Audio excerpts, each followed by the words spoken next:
Guys okay, துணை தேவைதான், ஆனால் துணையோடு இருப்பவரை தேடாதே, பாவம் பிள்ளைங்க வாழ்க்கை. நான் தான் ரொம்ப, அதாவது மக்களுக்கு ஏதோ கருத்து சொல்ற மாதிரி சொல்லியிருக்காப்ல. ஆனா என்ன சொல்லியிருக்காப்லன்னா, கடைசியில பார்த்தா ஆன்டிவேரியன்ஸ் பாவத்தை கள்ளப்பாடம் சொல்லி கொடுத்திருக்காரு. ஆனா வந்து அந்த மீன் பாரு துணை சோகமா போட்டு வச்சிருக்காங்க கைஸ். சீரியஸா வந்து எனக்கு ஃபர்ஸ்ட் படிக்கும்போது துணை தேவைதான், ஆனால் துணையோடு இருப்பவரை அப்படியே போல்டா ஏதோ சொல்ல மாதிரி இருக்கு ஃபீலிங்.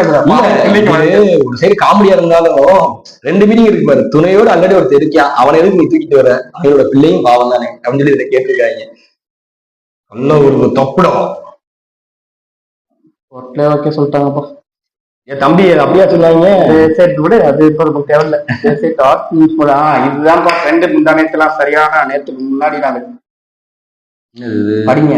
ஆர்ட் ஃபிலிம்ஸ் மட்டும்தான் காலம் தாண்டி நிற்கும். கமர்ஷியல் ஃபிலிம்ஸ் எல்லாம் அந்த காலகட்டத்துக்கு அந்த காலகட்டத்தில் மட்டும் தான் நிற்கும். தலைவர் கோல்டுமே ஆட்டோ கிக்கனா இன்ன வரைக்கும் இந்த படத்தை இது ஏன் இப்ப ரெண்டாயிரத்தி கேட்டிவிலையோ சன் டிவிலையோ படம் போடுறாங்க. அப்ப யாரோ பார்த்து இல்ல ஃபுல்லா இதே மீமா போட்டுருக்கேன். மீன் பார்த்த எல்லாருமே அந்த படத்தை பார்த்திருப்பாங்க. அந்த படம் பார்த்த எப்போ உட்காந்து இந்த படத்தை பார்த்தாலும் சரி, திருப்பி அந்த புதுசா பாக்குற மாதிரி திருப்பி உட்காந்து நம்ம உட்காந்து பார்க்கலாம். படையப்பா ஓகே. இல்ல எனக்கு படையப்பா ரொம்ப பிடிக்கும். படையப்பா எல்லாருக்குமே பிடிக்கும். பாட்ஷா வந்து அது ஒரு மாதிரி கேங்ஸ்டர். முதல்ல மும்பை கேங்ஸ்டர்னாலே பாட்ஷா நாயகன் இருக்காப்ல. இல்ல இந்த ஒரு மாதிரி கமர்ஷியல் கேங்ஸ்டரா ஒரு மாதிரி தலையம்மா செமையா இருக்கும்டா. அதுவும் இந்த மாணிக்கம் பாட்ஷா அதெல்லாம் வந்து பாரு. எனக்கு காமெடி இல்ல, எனக்கு மட்டும்தான் தப்பா தெரியுதா? இல்ல வேறத்துக்கு வளர்ந்த செல்ல மகன் அதனால சொல்றேன். அந்த காமெடியாவே இல்ல ஸ்மைலிய பாத்தியா இல்லையா, அதுல கண்டுபிடிச்சிடலாம்.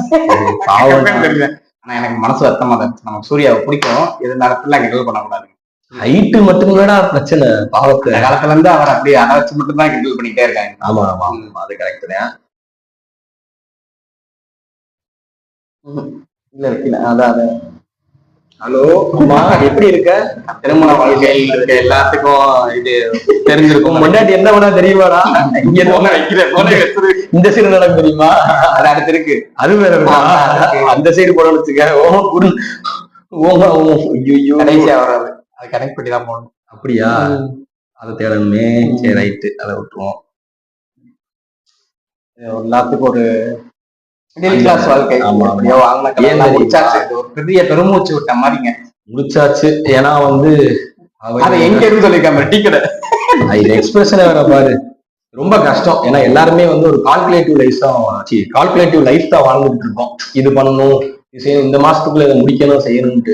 ஆனா சீரியஸா சொல்றேன், நீங்க ஒரு மீடியமான ஒரு ரேஞ்சில ஒரு பெரிய கடன் வாங்கிட்டு அந்த கடனை கொஞ்சம் கொஞ்சமா கட்டி முடிப்பீங்க தெரியுமா? நீங்க சொல்ற மாதிரி அப்போ ஒரு பெரிய ரிலீஃப் வரும். இன்னொன்னு, இப்ப இருக்க லைஃப்ல வந்து பெருசா இதை பண்ணணும், அதை சாதிக்கணும்ன்றத விட கடன் இல்லாம ஒரு வாழ்க்கையை வாழ விட்டாலே பெரிய சூப்பரா. ஆர்ஜே பாலாஜி அவர் சொல்லுவாருங்க, அந்த கார்ல ஃப்ரெண்டோட எங்கேயோ போயிட்டு இருக்கும் போது அவர் சொல்லுவாரு, யாரா என்னாலும் பண்ணுங்க, ஆனா ஒரு கடன் வாங்கிட்டு மட்டும் அந்த வாழ்க்கையை வாழ. கூட சசிகுமார் சொன்னாப்ல, சசிகுமார்லாம் ரொம்ப அடிபட்டு சசிகுமார்லாம் அடிபட்டு கொஞ்சம் கொஞ்சமா க்ளோஸ் பண்ணி மனநிலை தள்ளப்பட்டிருக்காங்க.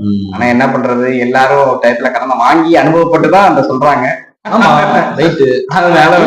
யாருமே அதை ஏத்துக்கிறதா இல்ல. நான் கடன் வாங்குறதுனால நான் சொல்றேன், கடன் வாங்க அதுதான் சொல்றேன், நிலைமை வந்துடும். எனக்கு நாளைக்கு அர்ஜென்ட்டா ஒரு இம்பார்ட்டன்டான ஒரு விஷயம், அதுக்கு வந்து எனக்கு தேவைப்படுறது, கையில இல்ல. அப்ப என்ன பண்ண முடியும்?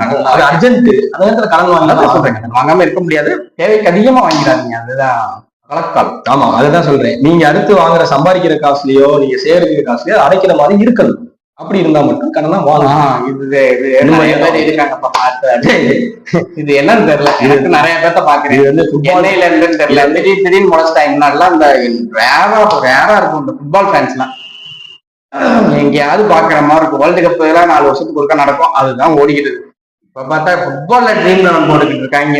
அதுல இது நல்ல விஷயம் தானே, நல்ல விஷயம் தான். ஃபுட்பால் வந்து இருக்கிறது இல்ல, அது ஃபுட்பால் பாக்குறவங்க ஓகே, அது ஃபர்ஸ்ட்ல இருந்து முன்னாடில இருந்து தெரிஞ்சவங்க ஓகே. இந்த திடீர் ஃபுட்பால் அது கரெக்ட் தான். அது 2 பேரும் நல்லா ஃபுட்பால் தெரிஞ்சவங்க பேசிக்கிட்டு இருப்பாங்க.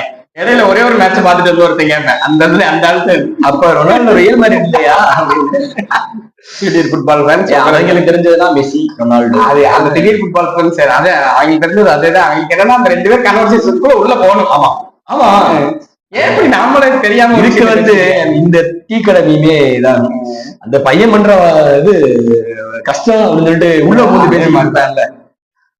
இது இப்ப நான் பயங்கர ஃபேமஸ் ஆகிட்டு இவங்க ரிவ்யூஸ் நம்ம ரிவ்யூ போட்ட நேரமா இருந்தா கரெக்டா அந்த தக்லீஃப் வந்தாலும் வந்துச்சு ரிவ்யூவருக்கே ஒரு நீயான நினைச்சிட்டாங்கப்பா. அது ஏன்னா கழுவு கலையை ஊத்தி தள்ளிட்டாங்க தக்லீஃப். அதுல ஒரு வார்த்தை இருக்கா தெரியுமா, ஹையஸ்ட் பெய்ட் ரிவ்யூவர். ஆமா சொல்லிட்டாங்க. அதாவது லைட்டா அப்படியே